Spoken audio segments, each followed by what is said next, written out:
piensan de esto? Le he estado dando vueltas todo el día, por cuestiones de tiempo se me ha quedado en el tintero, pero ahí les va.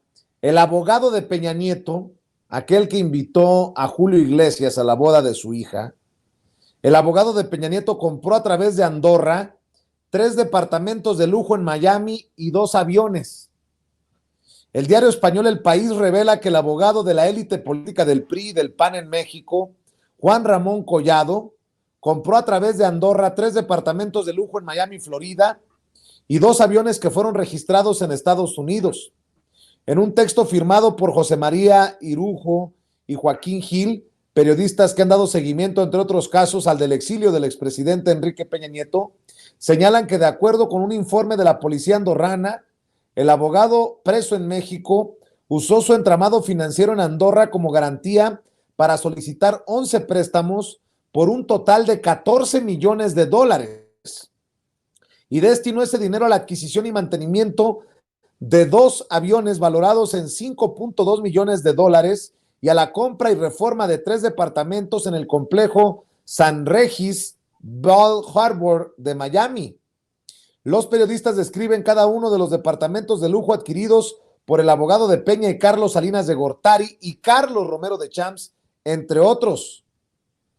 Yo pregunto, nada más porque soy muy mal pensado, Beatriz, si el abogado que representa a estos personajes tiene esa capacidad, ¿nos podríamos imaginar que los que le pagaban por sus servicios son más machuchones que él?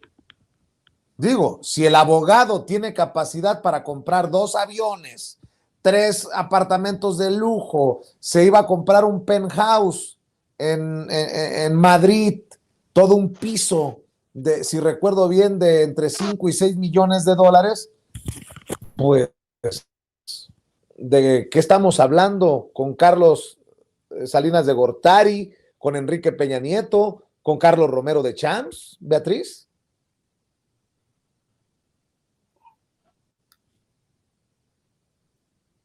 Perdón, tenía el audio desactivado.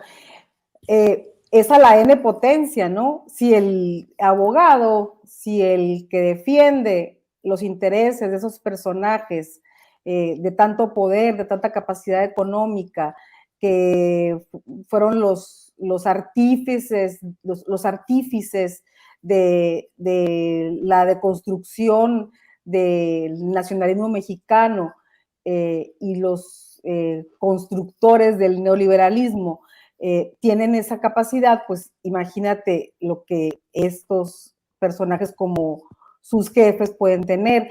Yo equiparo esto con algo que me llamó mucho la atención y me metí a leer y estudiar a raíz de que Alejandro Rosado, otro compañero muy realmente ha abonado mucho a la parte reflexiva de la Cuarta Transformación en cuanto a la decadencia del Imperio Romano.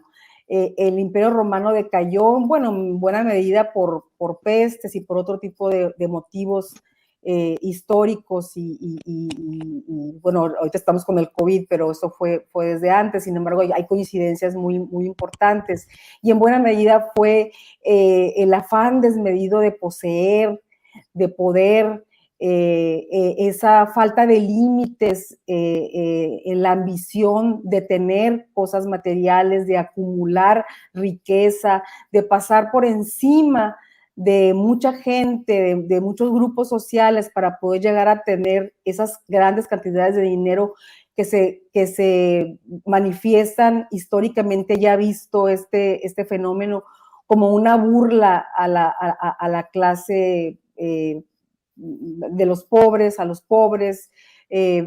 No hay riqueza, mala vida que no contemple o que no haya dejado a su paso rezagos importantes y dolores profundos en el pueblo.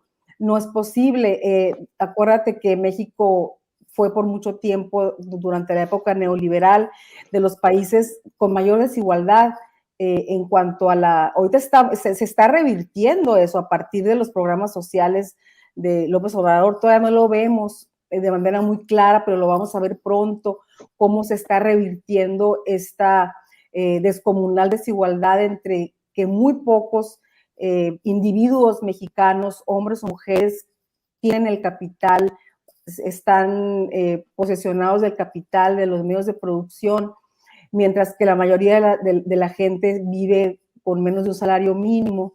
Entonces, eso es un reflejo grotesco, esto del abogado Collado. Yo desde que pues fue aprendido, entendí que al apresarlo a él, al tenerlo a él, se develaba así en un santiamén, se develaba toda la podredumbre de sus mayores o de sus jefes o de aquellos a quienes él defendía. Y en otras cosas para ti, Manuel,